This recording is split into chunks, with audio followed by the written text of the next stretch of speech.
Hello and welcome to our Zoom call focusing on getting your invoices paid at these very difficult times for many businesses. I'm Mark Laudi along with Simon Littlewood, and we're going to be taking your questions and comments and talking in the next hour around how to make sure that you mitigate the business impact of the COVID-19 coronavirus outbreak.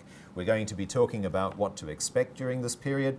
We're going to focus on in fact, in large part, on what to do to make sure that your customers do actually pay their invoices on time. How to get paid when even your customers are facing a tough time. And that's sometimes probably forgotten, because most of the time we just think that we want to get paid when we're not actually thinking that hard about whether the person who we are, I guess, waiting to get paid from also has the resources to actually pay us. So that's going to be part of the conversation as well.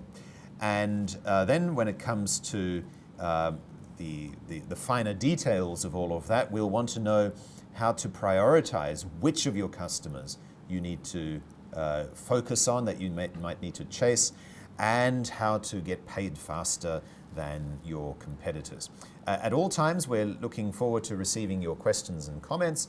Do so by adding them to the chat window here on the Zoom platform. So, Simon, let's get the overview first and talk about how business has been impacted and what can we expect during these difficult times. You've been in Asia for 30 years. You were here during the SARS crisis, financial crisis, global financial crisis, all sorts. Part of the issue is we got really good at dealing with these things now. I can remember SARS and people were really struggling. Mm-hmm. Now most companies have got a strategy which they dust off when something like this happens.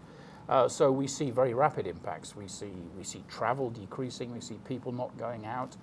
We see tourism, catering, all these industries slowing down significantly. Even in cases where there is demand, say, for travel, airlines shut down routes because they're concerned about liability issues.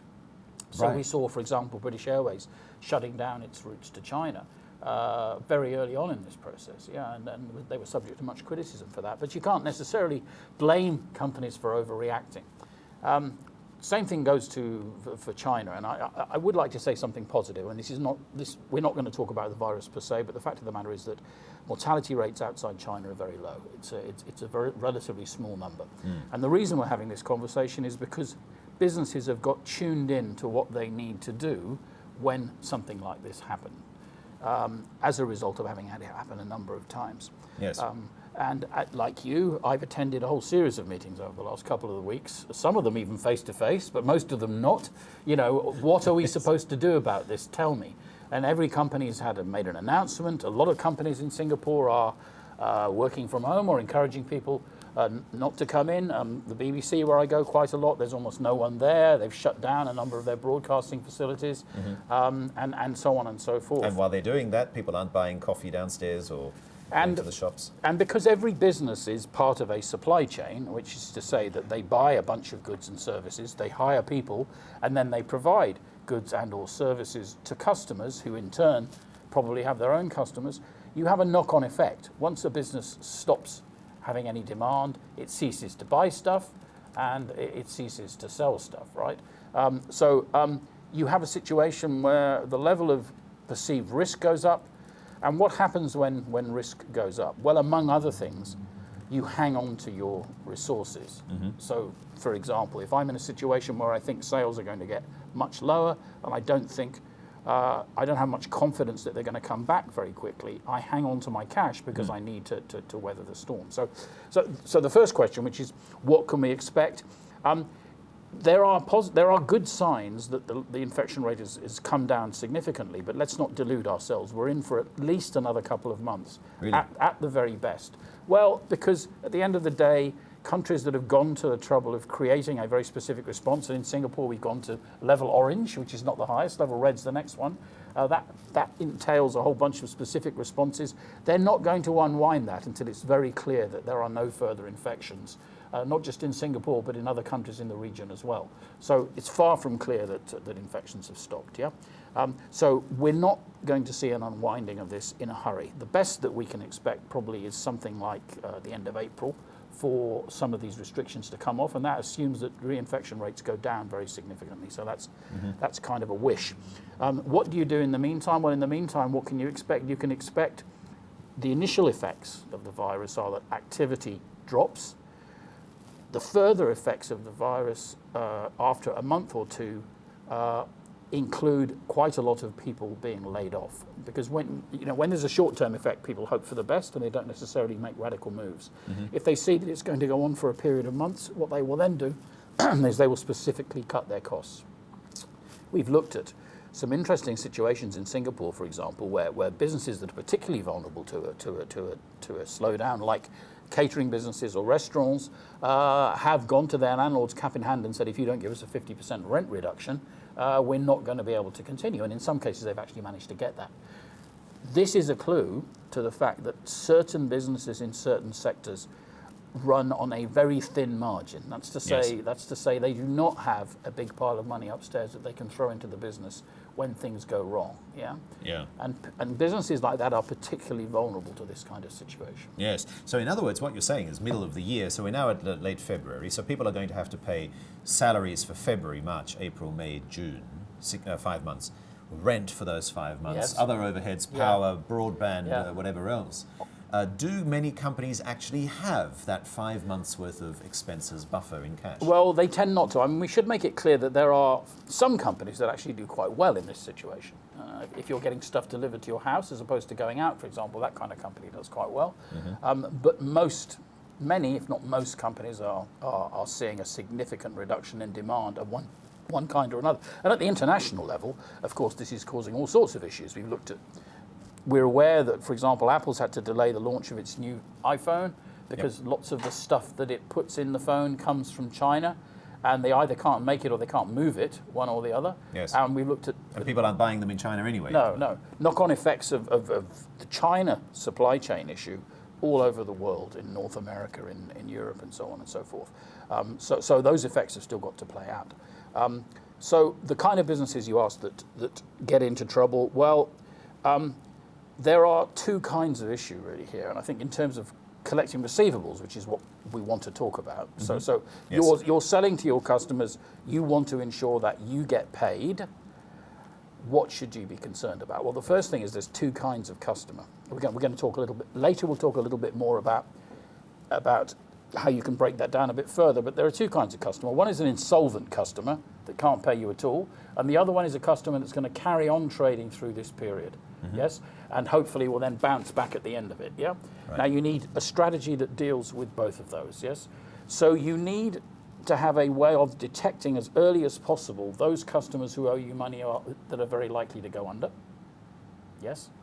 And you need, I would argue, a strategy where you get much closer to companies that are going to weather the storm and are going to come back and be your customers in the future, because you don't want to alienate them. So those are two different strategies. Right. Yes. How do you know, though, if there is one of your customers who's, as you say, about to go under, they're not going to pay your invoices at all? Well, if we move on to the question of how do you deal with the issue of payment, it's always about customer intimacy. It's about knowing what's going on with your customer. So I would argue that the first thing that you would want to do would be to think about customers that you're aware of as having a higher risk than others. And I would think also at the same time of customers who are likely to be important to you in the future in terms of their overall impact on your sales.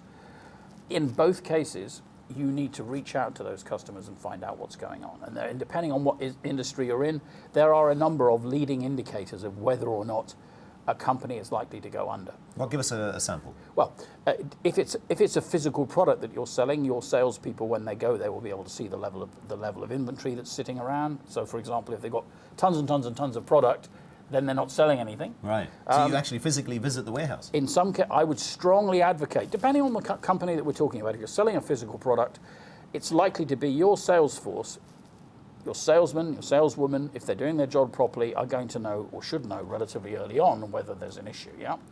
But you wouldn't park that as we're coming along to see if you're going under so we can get our money quick. That's not the way that you do that. So how do you do that? You ring up and you say, we're concerned. We appreciate these are very difficult times for everybody. Let's talk about what your challenges are and how we can help you with them. It's very important that we do that. Yeah. Yes, and we'll bring some hand sanitizer just to make sure you actually let us in the door. Yeah, and you might, and if you can go on with a couple of specific ideas, then that's quite good. Yeah. But what about at the current time when many people are anyway working from home? They might not even be on their premises.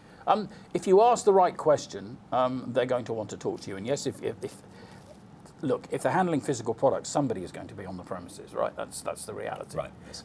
Somebody's got to be in the warehouse. So you look for leading indicators. The second thing that we haven't talked about is you will know other companies that are selling to them. So use your antennae to find out what's going on in the supply community. If a company is struggling, lots of people know about it, and there are ways of finding it out. Yeah. Both through your sales force and through your own intelligence network. Right. Yeah? Okay. So we've now... Their competitors, good people. Can talk to their competitors, they'll know. Right. So the competitors of your customers... Yes. They know who's doing well and who isn't. And they're very keen to talk to you after all. They might be very keen on talking to you, yes. Yes, as a different part of the network. Very interesting. So we've talked so far about the impact. And we've heard from you, Simon, that it's likely to be until the middle of the year. Donald Trump seems to think that April, somehow the warming weather is going to nix the virus. Well, there are data that support that argument. I mean, we said we weren't going to talk about the thing itself, but the reality is that the reinfection rates in the past has been significantly tied to weather.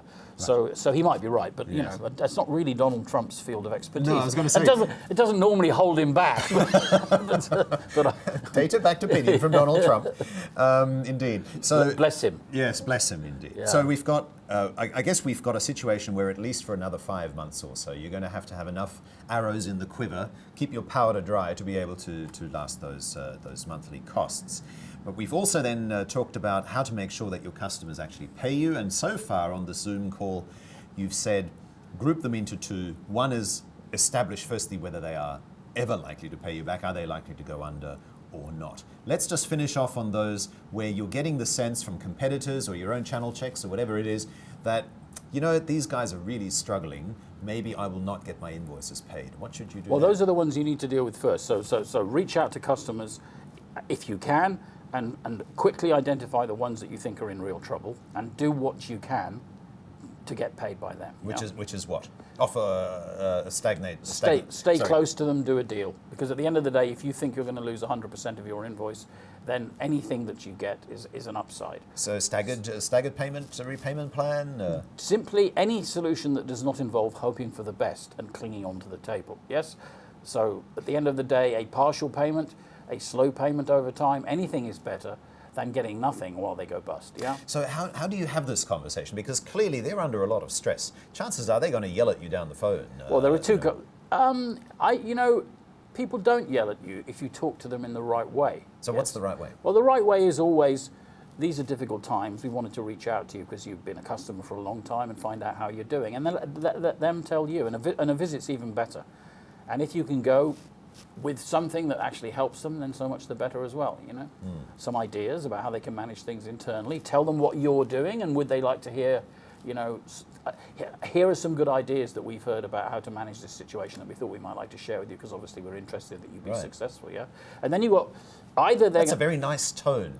So you're not walking in there slamming your fist on the table. Well, this is one of the issues with receivables is too many of the conversations that companies have, even in normal times, occur very late on when there's already an issue and they are essentially slightly uncomfortable conversations because I'm coming to see you and you know you owe me money and you're late and it's a difficult conversation. So one of the key things about receivables, given that it's all based on relationship, is to make sure that you keep the tone of the conversation civil. You must be insistently helpful. Insistently helpful, that's the new word for the day. Which means you're polite, you're civil, you ask questions, you always do what you say you're going to do, but also the corollary of that is you expect them to do what they say they're going to do. Yeah. The first thing is to establish whether or not they're going to go out of business. If they're going to go out of business tomorrow, then you need to cut your losses. You certainly need to stop supplying to them. If they're going to keep on with business, you have a number of things that you can do. If you are, and I think one of the things we haven't talked about that is very important is what's your own working capital situation? Because if you have a reasonable amount of buffer yourself, that gives you some other specific commercial opportunities. Let's start for assuming that you don't, assuming that you need the cash to come in as much as anyone else. In the case where there's a very high risk, you need to figure out whether the risk is that they're going to stop tomorrow, in which case you do what you can to do a deal, or that they're going to keep going but maybe at a lower rate, in which case you give them more time to pay you. Something else that you might want to do, and I think this is quite interesting, is there are a lot of lenders who are prepared to lend money to companies based on the need to pay receivables, right? So you might want to find lenders that you talk to that you can point in the way of customers who want to keep their businesses going, but don't necessarily have enough immediate cash to see whether they can borrow that money in order to pay you. Yeah? Really? So you'd actually go to a lender and say, hey, I've got a customer, I think they could do with some business? Well, you'd say, I've got a whole raft of customers, probably, because lenders like this. I mean, in the context of Singapore, and we're not just talking about Singapore, but in the context of Singapore, there is an ongoing effort by many established traditional financial institutions, but also by lots of other innovative intermediaries to lend more money to SMEs, for example. So if we're talking about SMEs, small and medium-sized enterprises, that's $100 million or less in turnover in Singapore terms. Then at the end of the day, you might want to look at which of your customers you think might be in difficulty, and one of your solutions might be able to take that list to a lender and say, here, you didn't get it from me, but here's what I think. Yeah, I think you might want to talk to them. In some cases, that will give them the working capital to pay you. Yeah, right. So who ought you be as a supplier in order to do that sort of favor for your customer? Sorry? Like how large a supplier should you be, or do you need to have special relationships with the banks, or do you need to bring the banks particular information? What's interesting is, as you know, we now have lenders that are lending very small sums of money to SMEs. We've now got a full range of lenders, all the way from large banks. I mean, I think one of the large banks we talked about last week has just made $3 billion available for SMEs. There's another family office actually owned lender that's made $10,000 or $100,000. I think it was 50. Was it $5 million? I think it was $5 million. But that implies a level of of loan that's in the sort of few thousands. Yeah. Yes. So there are a range of options. They are hungry for business. They're not short of liquidity. Otherwise, they wouldn't be lending the money. Plenty of money around. Figure out who you want to partner with and identify which customers might benefit from that. Yeah. Whether or not you tell your customer is really your choice. Yeah. You need to be careful about that. Yes, of course. You might be seen to be overstepping. Well, don't link the borrow money so you can pay me. That's not the conversation to have. The conversation is, how are you doing? Things are really bad. We're really struggling. Have you thought about raising some money? I know some people that could help you. But what you're doing is you're offering to help them keep going. Because if they keep going, they're your customer in the future, yes? Yes, and they will be able to pay your invoices, which is, I guess, what this conversation is. But you never start your conversation with, please pay my invoice. Yes, because then they will put the phone down. Well, because they're at their wit's end, possibly. Yes. And, you invite being ignored and not being able to talk to them again. So your interests and their interests are aligned. You want to survive this crisis with a business which can then subsequently grow in the future. Yeah. Yes. How do you do that? You do that by collaborating to figure out ways that you can avoid losing everything. On the Zoom call, if you have questions or comments, drop them into the Zoom group chat, and Simon and I will do our very best to answer them. If you're watching the delayed broadcast of this Zoom call through YouTube, we still welcome your comments in the comment section below, and Simon will answer those offline later. So we've dealt with those customers that are unlikely to pay because your channel checks reveal that they have significant issues. You say, stop supplying to them because it's obviously you're not ever going to get paid. You've also started to touch on those customers where you say you're going to make that call, a very nice phone call, to have a conversation about how things are going and whether you can be of any service. But let's say you've got 100 customers. That's 100 phone calls, 100 coffee meetings, 100 traveling out to their warehouse or offices potentially. Yeah, well, let's talk about then how you decide, in the event that you have a relatively large number of customers, not just 100 but maybe thousands, how you decide which ones to look at. Well, there is a way to do that. First of all, let's remember the Pareto, which says that 20% of your customers are responsible for 80% of your sales or your receivables. So because you want what you do to have impact, you might initially think about two groups. We've talked about the high-risk group, It's identifying the ones where you think there's a high risk that they might fall over or pay you significantly late. That's a group. Another group is top 20% of customers who represent 80% of your receivables. They are in many cases going to be larger, but not always, which might mean that they're more solvent, but it might not. But in their case, it's a similar approach, which is to understand what they're doing and what their issues are and where they're likely to have problems. Yeah, and then figuring out ways that you can collaborate with them more closely. So it's getting paid on time is always about having regular conversations with the customer, so that you encourage them into behaving in a way that suits you, because they're civil and they are law-abiding, and at the end of the day, they're not going to walk away if they're close to you. But what you do in this kind of situation is you step up that level of interaction, but you have to put in it the element of what can we do to help you, and you need to have a theory about what that might be when you go to have that meeting. It's not, it's the insincere friend who says, I'll do absolutely anything I can to help you, except any of the things you asked me to do. And we've all had that kind of situation. I certainly have. You don't want to be like that. You want to say, I'd like to meet you because we've been thinking very hard about how we can work with our most important customers, of whom you are one, to ensure that we weather this storm together and come out ahead. Yeah. So here are some ideas. We'd like to come along and discuss them with you. And it'd be a very strange customer that didn't want to hear that. Yeah. Yes.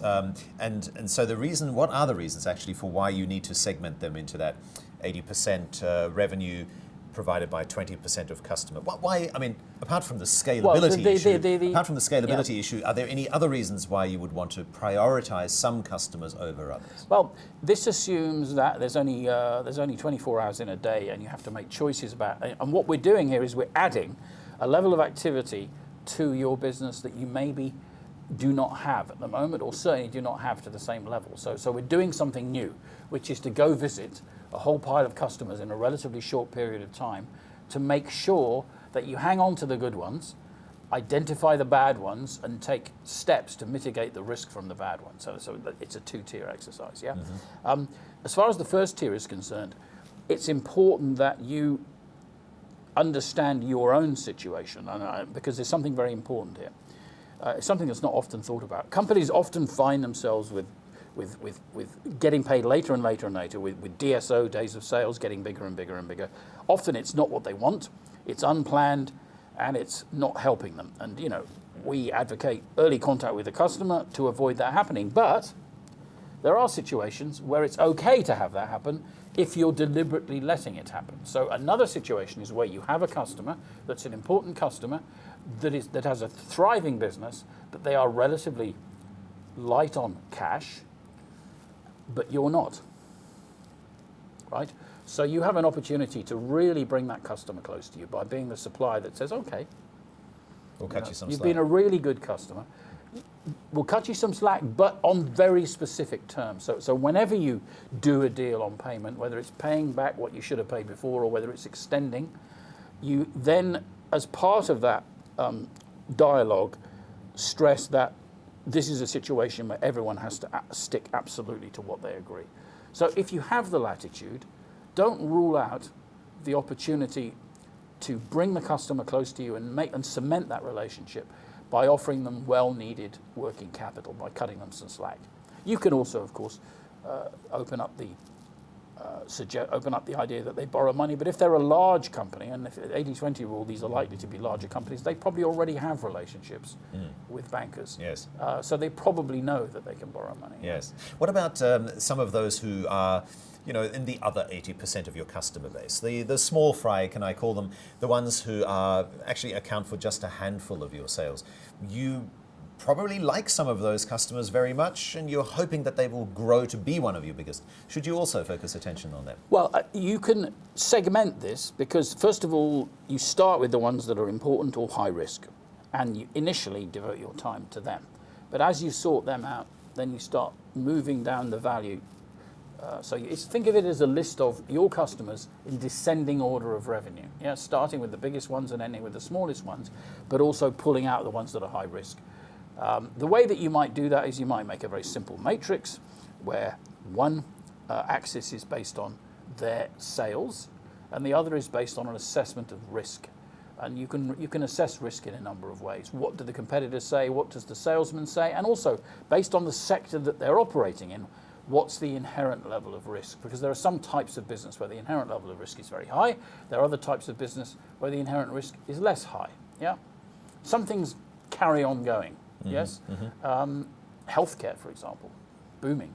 Yeah. Yes. Masks, face masks, yes, in particular, toilet paper in some markets. For some reason, yes. It's one of the mysteries of the virus. Yes. So we're about halfway through our Zoom call. Once again, if you're on the call and you have some questions or comments, drop them into the chat window, or if you're watching the behind-the-scenes video, you might also like to add your questions or comments in the comments box here on YouTube. Let's now devote a little bit more time then on what you then do with those customers who you are going to approach. So we've established that you will want to segment your customers. You've already talked about that you should talk to your customers in a way that demonstrates your genuine and sincere concern. You're not there to slam your fist on the table demanding to get paid. And you've also talked about customers who are having a tough time and which customers to chase. How hard should you actually then chase them? Like follow up every week with an email and a lawyer's letter at the end? Or? Well, you know, I think we should put quotation marks around that word chase, because if you're doing this right, you're not chasing them. So it's, you know, it's listen, empathize, acknowledge, propose, leap. So listen is, we understand you're in a situation. We've been thinking about what we can do to help you. Let's have that conversation, yeah? And then they'll tell you what's going on. And when they've done that, and if your theory about what their problems are is correct, you can then propose. You can say, what if we do this? What if we do that? Yeah. And having done that, you strike an agreement, and in a gentle, loving way, you hold each other to your agreement, whatever it happens to be. I think, so this is about modality. We talked about modality before. There are different modalities in relationships with customers, particularly when it comes to collecting money. What modality means ways of talking to them? Yes, it's a modality is the general atmosphere of the conversation. So there's the modality of anger, right, of frustration, where they know that they haven't paid you, they can't pay you, and you're phoning them up to insist that if they don't, you're going to hire a lawyer, right? That has a very negative modality.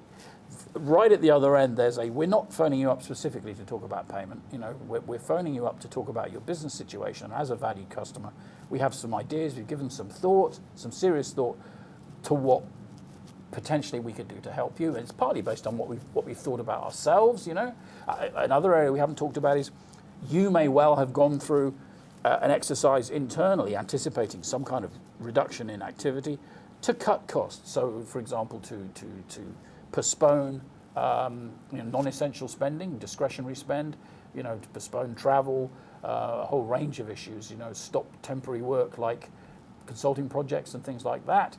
And then if things continue to get worse, you might have a phase 2 where you look at headcount. Yeah, a lot of companies will already be doing that. If you've done that in a structured way, you could share that with your customer. You know, in a non-judgmental way, you could just say, well, you know, these are the things we've had to do because we're really committed to seeing through this crisis, you know, and they might be interested in that. So there's actually quite a lot that you could talk to your customers about. Let me just come back on one thing which I think needs to be said, which is if you do have a lot of customers, you can choose to do a face-to-face with some customers and just to write a very nice letter to others. So if you feel that you need to reach out to most of your customers, then notwithstanding that you should actually physically meet the top 20% of them, if you can also engage with the remaining smaller ones by writing to them and offering them specific things and encouraging them to talk to you. You know? This is really interesting. So in other words, actually what I'm hearing you say, Simon, is that you're positioning yourself on the side of the customer. Absolutely. Rather than this us and them thing. They're going to assume that it's us and them because everybody else in the world is us and them. They're in a world of hurt. They can't pay their landlord, maybe. They're worrying about how they're going to pay their staff, maybe. They have no idea where their business is going to go to, maybe. You can potentially answer all those questions. You can have a damn good theory about how the virus is likely to play out. You can have that conversation with them. You know, here's what we've done. You can share with them what you've done to contain costs in order to weather the storm. They might find that interesting. And you can suggest ways that they can fund themselves. And even if you have the cash, you can suggest ways that you can maybe help them. Yeah. So there's a bunch of things that you can do to make that customer, and this will end. Think ahead to when it does end and what your relationship with that customer is going to be like. This is what used to be called a moment of truth. I don't know whether they still use that term. A moment of truth is when someone that moment might have passed. Yes, but never mind. Someone that you didn't particularly feel anything about one way or the other suddenly demonstrates that they really are there for you, and that fundamentally changes the relationship. That's the relationship that you want to have with your strategically important customers. So that coming out of this, and this is the thing, we're not just talking about maintaining your level of activity. We're talking about growing share with those customers. So when you look at customers that are important to you, you're not just saying we're doing lots of business with them now. You're also looking at them and saying, and not only that, but before all this happened, they were growing very fast in these other markets. They are very important to us in terms of what we might be selling in future. So if you can change that, create a moment of truth and be closer to them, you might find that you get a bigger share of their wallet coming out of this, because it will end. And you want to grow your business and they want to grow theirs, yeah? Yes. Right, so you're really setting yourself up for the future. Well, no one can avoid what's going on, but you can choose how you deal with it. You can panic and you can go on the back foot. Yes. And you know, one of the things that's a bit sad about these situations is that we seem to live in, and nobody says keep calm and carry on anymore. You know, everybody says, "Oh dear, it's all terrible," you know, yes. and they compete with each other. The media compete with each other to come up with a "it's terrible" story. Yes. You know, and I spend a lot of the time talking to clients saying, "Well, it's actually not that terrible. Yeah, we've had these before, and we did survive. Will have them again. And, you know, and the world's not going to come to an end. So you need to think in a rational way about how you get through this and survive." Yes, we have some questions coming in here on the Zoom call, and again, encouraging you to add your questions or comments. This one is, can you give me more detail on how I can call up my customer and talk to them about service in such times, because everyone is worried and defensive? Well, there's an easy so answer. That's the first part. Yeah. Well, I mean, I'd give a very easy answer to that, which is the way to be friends with someone is let them talk. Don't phone up and have a need or an idea or a brilliant insight that you want to share. Get them to tell you what's going on in their world. That's absolutely critical. How's business? Yes. That'd be the opening question. Or if you can't do that, you know, this is what I'm hearing. You know, I talked to so and so, and this is so. Tease out a full and frank discussion on what their world is like, and then show that you've understood and empathized with them, and then start to come up with some specific things that they might do to alleviate some of the stress that they're feeling. And there will almost certainly be those things. And by the way, if you want ideas, you know, ask us. We do this for a living. Yes. There are lots of ways that you can do this. Certainly, when we teach this to clients, we have things like scripts that we suggest that they use and so on and so forth. So there are ways of having these conversations that are win-win, even in the direst circumstances. And actually, that's the thing about modality. The direst circumstance can create a situation where people are ready to listen because they genuinely want answers. Once they know that you're not there to pick their pockets, then you might find that you learn things that are really helpful for you and helpful for them. Yeah.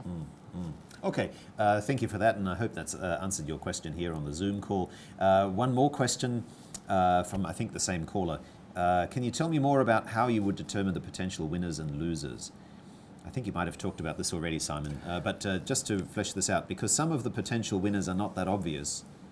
And, well, I guess the flip side to that is some of the losers, potential losers, might also not be that obvious. The short answer to this is, and it will have to be the short answer, but if you've posted this comment, by all means give us a call or send us an email, because it is a slightly longer answer that you need, is that there are a bunch of factors that you can look at in the context of any commercial enterprise, which give you a sense of how well they're managing their balance sheet, which is very important, because one of the things we haven't talked about is one of the reasons that companies run out of cash is because they don't get paid by their customers. So one of the things you might want to look at is how they're doing in balance sheet terms, and that's publicly available information, by the way. We can help you with that.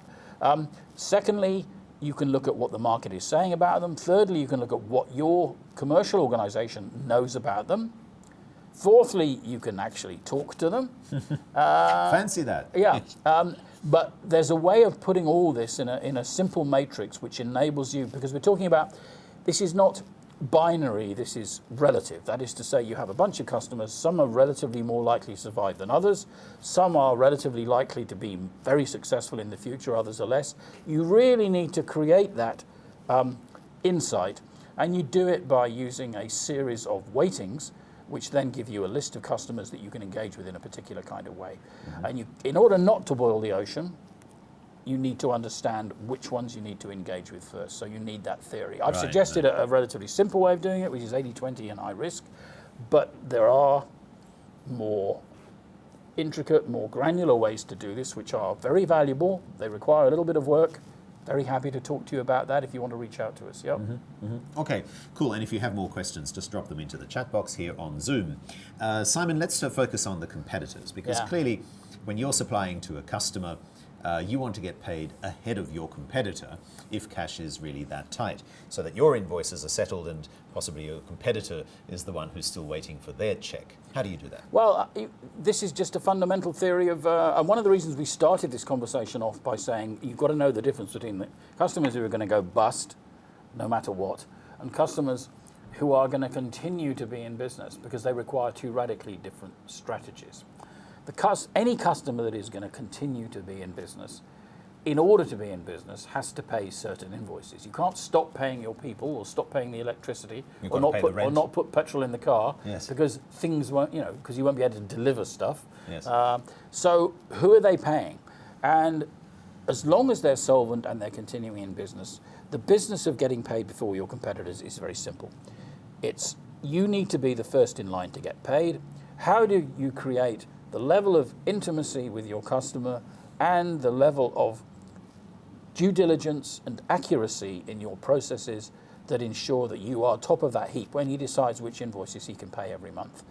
That's an activity which takes a bit of time. If you haven't already done it, I strongly suggest you do it for your large customers initially. How would you do that? Well, what percentage of your transactions result in rework?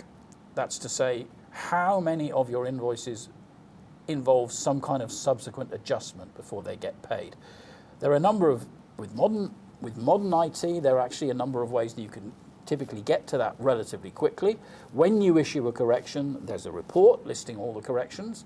If you're using it right, there'll probably be some kind of error code, although in many situations we don't use our error codes, do we? But assuming you know what those error codes are, you can take from off that report what issues occur most often and what's the cumulative value of invoices held up by specific types of issue. Mr. Pareto, 80-20 rule, 20% of the things that go wrong will be causing 80% of the delays. So let's say you have 20 mistakes that occur. And by the way, a mistake, that's with a small m, because people are genuinely nice and upright, but they will try and create opportunities to hang on to their money. And sometimes there's a fine margin between a genuine error and oh, I'm terribly sorry, we seem to have lost your invoice. Yes. So, well, that's curious because you lose all our invoices, but we actually hand delivered it to you, No, I jest, but the reality is, by understanding what the issues are that constantly recur, by addressing them quickly and then by going back and looking at your own processes and finding out why they happen and stop them happening. Let's, for example, that you say that you make a lot of pricing mistakes. Why is that? It's probably because somebody on the commercial side is not updating pricing information sufficiently fast for it to get on the invoice accurately. So look at that. You are not getting paid because you are not getting the right delivery confirmation or purchase order or whatever it happens to be. Look at that. Change the process. If necessary, have a double check. It's not that hard to have somebody look at the invoice online before it goes out, just to make sure that there isn't fundamental information. So you've made your own process watertight. But we started talking about getting paid before your competitors. How do the two relate? Well, because every supplier to every customer is going to have issues with their invoices from time to time. The process of showing that you are committed to taking the errors, taking the noise out of your relationship with your customer, itself involves a growing intimacy, because what you're doing is you're going back to them very early when the invoice goes in typically, and you're saying, hey, did you get our invoice? How's it going? And I think one of the things you would inject into this conversation now, because if you're drinking the RIABU medicine, you will already be phoning your customer soon after the invoice has been sent. But what you might like to add to that conversation now is you might want to add a crisis component, which is, how are you doing generally? I think that's important, yeah, because if they do have huge issues, it's important that you recognize them before you get into the question of whether or not the transaction is working, yeah. So how do you get paid before your competitors? You just make sure that you are closer to the customer, that you are more precise in the way that you deliver the service and the processes that you're committed to. And the other thing that you do is what we talked about in the early part of this discussion, which is you're now, if it's an important customer, you're going to meet them and you're finding out what else that you can do, yeah? The things I've just described are absolutely fundamental. Even without a virus, if you want to be paid on time by your customer, send them an accurate invoice when you're supposed to send it. Contact them very early after they've got the invoice in order to ensure that any misunderstandings or anomalies or mistakes get quickly ironed out and you have a clean transaction which they can then happily pay. Yes, before they pay your competitors. Yes. Cool. So final call for questions here in the Zoom group chat. Drop us your questions, comments. Perhaps you've got your own experiences that you'd like to relate. We're, of course, interested to hear from you. If you're watching the rebroadcast, once again, use the comments box beneath this video to add your comments or questions. Simon, let's just finally conclude on revenue generation. Yeah. Because so far we've talked about, and obviously the focus of the Zoom call has been talking about getting paid on an invoice that you've already issued.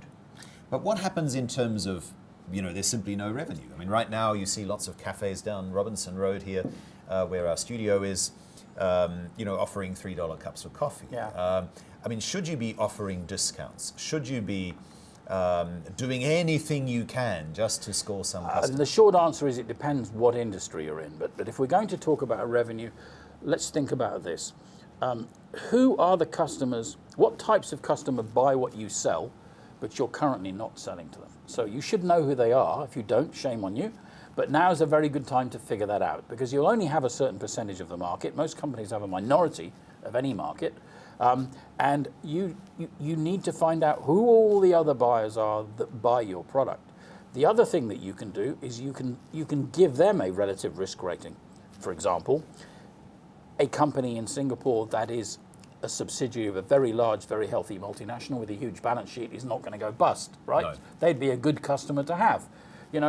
If you're heavily skewed towards smaller companies that are at risk, one of the things that you can do going into an unfortunate situation like this is you can go out and focus on a few large customers that you're not currently doing business with and have a winning proposition because in order to sell to them, you're going to have to dislodge their current suppliers.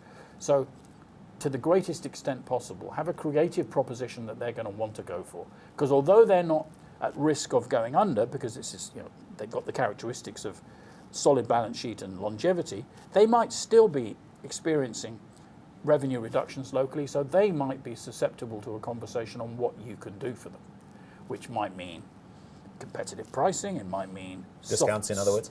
Softer payment terms, it might mean a whole bunch of other things, some of which are contained in those discussions that we talked about earlier, which is, here are some of the things that we've been doing to cope with this. We'd love to share them with you and hear what you're doing,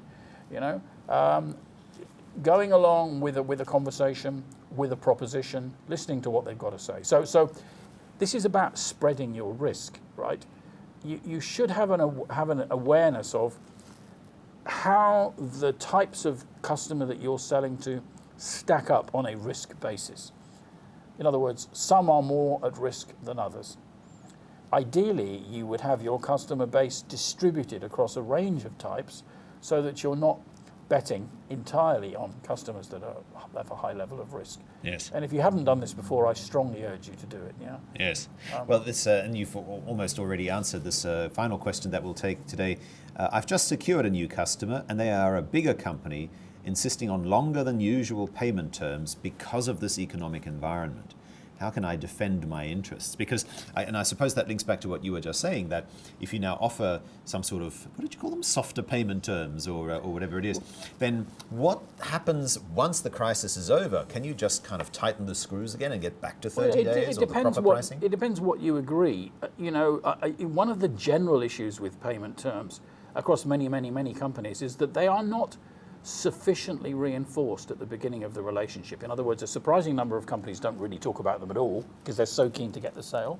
And of those that do talk about them, very many talk about them in quite an informal way, and they just suddenly occur on the invoice, but there's no formal agreement on what they are.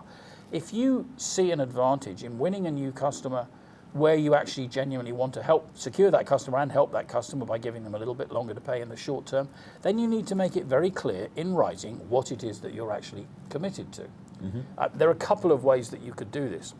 One way that you can do this is you can make exceptional terms contingent upon the achievement of a certain level of sales volume. In other words, you could say, you're a new customer, we want to do business with you. Frankly, these terms are very unusual, but provided sales reach X within a certain number of months, we're okay with these terms and we'll hold them. Or you might simply want to say that as long as there is an issue, as long as there's code orange, we will stay with these terms. When 2 months after that code is annulled and we get back to normal, or 3 months or whatever it is, we'll expect to revert to our normal payment term. And put that in writing. Yeah. Right, so that it is a right defined from the beginning. This is a extenuating circumstances. It's a limited time offer, so to speak. Yeah. I did say that was the last question, but I do have one more, and we Okay. do have just a handful of moments left. Receiving here a WhatsApp message which reads, "We can help you. Are you looking for some cash? We are ready to help you with various types of loan with affordable interest rates." And they've had to assure us, they felt, to tell us that it's 100% legal, which means, there's probably another one of those messages, which means chances are it's not. Should you, instead of chasing your customer, instead of engaging with your customer, talking to them nicely, etc., should you therefore take out a loan? I mean, is that one way to avoid these sort of difficult conversations? There are lots of issues here. I mean, the first thing is that if you're short of money and your balance sheet is not in particularly good shape, you're going to struggle to borrow money anyway, unless you're borrowing it at the low end of the market and paying 4% a month or whatever it is, in which case, that's not very healthy. Yeah. To borrow money from a reputable lender, you need to have a certain amount of financial health, demonstrably. That's why it's always good to have that conversation early on before things go bad. Yeah. But certainly there's no harm in having a conversation about opportunities to maybe get a credit line at the same time as you work very hard with customers to ensure that they pay you on time. It's not binary. You can have both. Yeah. But the idea should not be just to have the loan either, isn't it? No. So you should be, in summary, you should be doing a bunch of things now. We're in a tricky situation. We're looking at a significant reduction in activity. It's going to continue for at least a few months, possibly longer. What are the things that I should be doing? I should be looking at my own operations and stripping out costs wherever I can. So anything that's discretionary, anything that's non-essential, I should take out, firstly. Secondly, I should be looking at my customers. Who are the ones I want to keep, where there's good growth prospects, but they're under a little bit of pressure? Let's go to them with a very specific message on how we can help them. And depending on what our own balance sheet situation is, we might want to give them a little bit of slack. If we can't afford to do that, then we find other ways to make them love us. Either way, we want them to go on paying us on time so that we can grow that relationship in the future. Thirdly, there are probably some customers who are at serious risk of not surviving. The sooner you know about them, the better, because you don't want to go on selling them things that they're not going to pay for, fairly obviously, but also, insofar as they have a possibility of surviving, you might want to show that you're interested in helping them. And even if they can't, you want to try and be one of the companies that gets paid, and indeed you might want to strike a deal with them, because at the end of the day, 30% of what you're owed is better than nothing. Yeah? Yes. So, those are a few things that I want to do, that I would suggest that you do. Bottom line, getting the best of a crisis is all about intimacy with your existing customers and intimacy with the market, knowing what other customers are out there and how you could potentially do business with them. Yeah? You need to be fast on your feet. You need to do these things, and you need to do them now. And by all means, ask us if you have any questions. Yeah. And thank you, that's an excellent summary, which is where we will leave the call. But if you once again have questions or comments, drop them into the comments box underneath this video. Simon, thank you very much. It's been a real pleasure. Mark, likewise.